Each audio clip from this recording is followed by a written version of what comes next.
साथियों, पर्यावरण मंत्रालय चाहे जिस किसी राज्य में हो या केंद्र में, उनके दायित्वों का विस्तार बहुत बड़ा है। इसे संकुचित दायरे में नहीं देखा जाना चाहिए। दुर्भाग्य से समय के साथ हमारी व्यवस्था में एक सोच ये हावी होती चली गई कि पर्यावरण मंत्रालय की भूमिका रेगुलेटर के तौर पर ज्यादा है। लेकिन मैं समझता हूं पर्यावरण मंत्रालय का काम रेगुलेटर से भी ज्यादा पर्यावरण को प्रोत्साहित करने का है। हर वो काम जिससे पर्यावरण की रक्षा हो रही हो, उसमें आपके मंत्रालय का रोल बहुत बड़ा है। अब जैसे सर्कुलर इकोनॉमी का विषय है, सर्कुलर इकोनॉमी हमारी परंपरा का हिस्सा रही है। भारत के लोगों को सर्कुलर इकोनॉमी सिखानी पड़े ऐसा नहीं है। हम कभी प्रकृति के शोषक नहीं रहे, सदैव प्रकृति के पोषक रहे हैं। हम जब छोटे थे तब हमको बताया जाता था कि महात्मा गांधी जब पिछली शताब्दी के प्रारंभ में साबरमती आश्रम में रहते थे, और उस जमाने में तो साबरमती नदी लबालब भरी रहती थी, भरपूर पानी रहता था। उसके बावजूद भी अगर किसी को गांधी जी ने देख लिया कि पानी को बर्बाद कर रहा है, तो गांधी जी उसे टोके बिना रहते नहीं थे। इतना पानी सामने होना था, फिर भी पानी बर्बाद नहीं होने देते थे।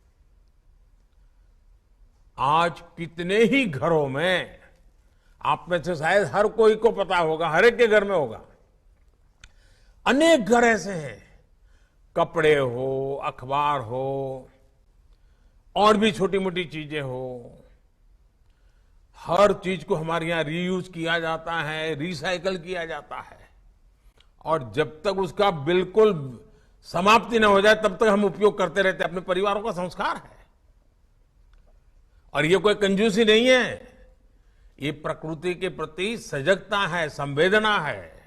ये कोई कंजूसी के कारण लोग एक ही चीज 10 बार उपयोग करते, ऐसा नहीं है।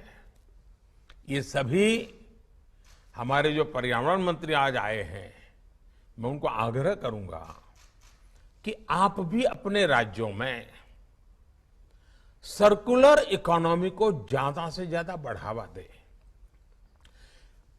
अगर स्कूल में भी बच्चों को कहा जाए कि भाई आप अपने घर में सर्कुलर इकोनॉमी की दृष्टि से क्या हो रहा है जरा ढूंढ के ले आओ, हर बच्चा ढूंढ के ले आएगा।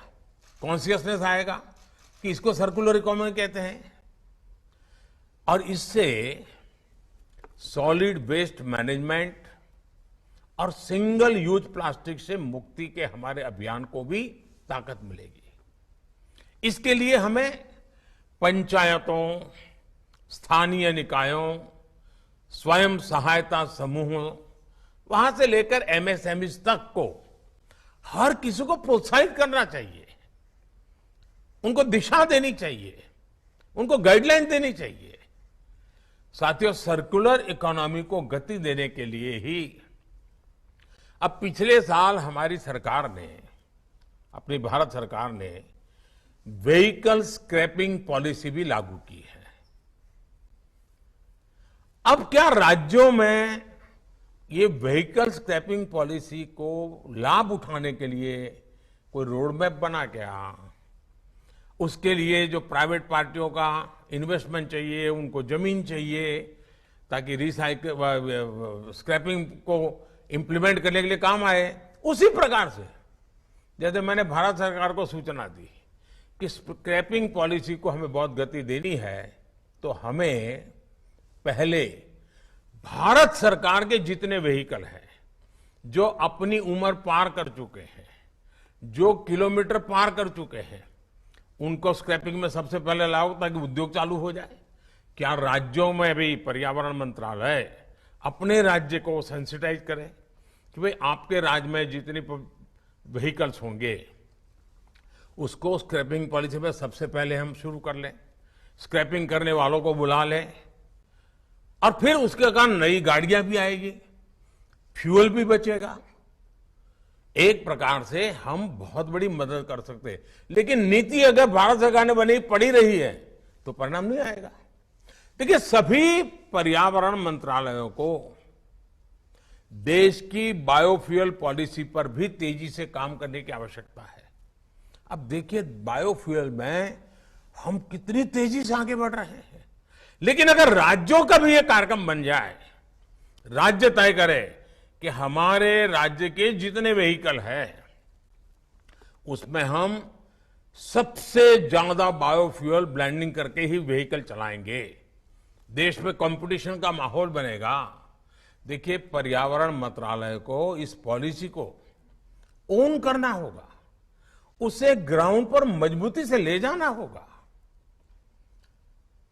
इथेनॉल ब्लेंडिंग के नए रिकॉर्ड आज भारत बना रहा है। अगर राज्य भी इसके साथ जुड़ जाए तो हम कितनी तेजी से बढ़ सकते हैं। मेरा तो सुझाव ये भी होगा कि हम इथेनॉल उत्पादन और इथेनॉल ब्लेंडिंग राज्यों के बीच में स्पर्धा हो, साल में एक बार उनको सर्टिफाई किया जाए कि कौन राज्य, और इससे कारण हमारे किसानों को बहुत मदद मिलेगी। खेत का जो वेस्ट है वो भी इनकम देना शुरू कर देगा। हमें इस हेल्दी कंपटीशन को बढ़ावा देना है। ये तंदुरुस्त स्पर्धा राज्यों के बीच, शहरों के बीच होती रहनी चाहिए। देखिएगा, इससे पर्यावरण की रक्षा के हमारे संकल्प को जन भागीदारी की ताकत मिल जाएगी और जो चीज आज हमें रुकावट लगती है वो हमारे लिए नई क्षितिजों को पार करने का एक बहुत बड़ा माध्यम बन जाएंगे। अब देखिए, हम सब ने अनुभव किया है कि एलईडी बल्ब बिजली बचाता है, कार्बन एमिशन बचाता है, पैसे बचाता है। क्या हमारा पर्यावरण मंत्रालय, हमारा राज्य का बिजली मंत्रालय, हमारा राज्य का अर्बन मंत्रालय लगातार बैठ करके मॉनिटर करे कि भाई एलईडी बल्ब हर स्ट्रीट लाइट पर लगा है कि नहीं लगा है, हर सरकारी दफ्तरों में एलईडी बल्ब लगा है कि नहीं लगा है, एलईडी का जो ये सारा मूवमेंट चला है जो इतनी बचत करता है, पैसे बचाता है, एनवायरमेंट की भी सेवा करता है। आप इसको लीड कर सकते हैं, आपका डिपार्टमेंट लीड कर सकता है। उसी प्रकार से हमें हमारे संसाधनों को भी बचाना है। अब पानी, हर कोई कहता है पानी को बचाना ये बहुत बड़ा काम है। अभी जो हमने आजादी का अमृत महोत्सव में 75 अमृत सरोवर बनाने के लिए कहा है, क्या पर्यावरण मंत्रालय, वन विभाग इसको लीड कर रहा है क्या? जल संरक्षण का बल दे रहा है क्या? उसी प्रकार से पर्यावरण मंत्रालय और एग्रीकल्चर मिनिस्ट्री मिल करके भाई ड्रिप इरिगेशन, टपक सिंचाई, माइक्रो इरिगेशन, उस पर बल देता है क्या? यानी पर्यावरण मंत्रालय के ऐसा है कि जो हर मंत्रालय को दिशा दे सकता है, गति दे सकता है, प्रेरणा दे सकता है और परिणाम ले सकता है। आजकल हम देखते हैं कि कभी जिन राज्यों में पानी की बहुलता थी, ग्राउंड वाटर ऊपर रहता था, वहां आज पानी के लिए बहुत बड़ा जंग करना पड़ रहा है। पानी की किल्लत है, हजार 1200 फीट नीचे जाना पड़ रहा है। साथियों, ये चुनौती सिर्फ पानी से जुड़े विभाग की नहीं है, बल्कि पर्यावरण विभाग को भी उसे इतना ही बड़ी चुनौती समझना चाहिए। आजकल आप देख रहे हैं कि देश के हर जिले में, जैसा मैंने आपको कहा, अमृत सरोवर का अभियान चल रहा है। अब अमृत सरोवर वाटर सिक्योरिटी के साथ ही एनवायरमेंट सिक्योरिटी से भी जुड़ा हुआ है।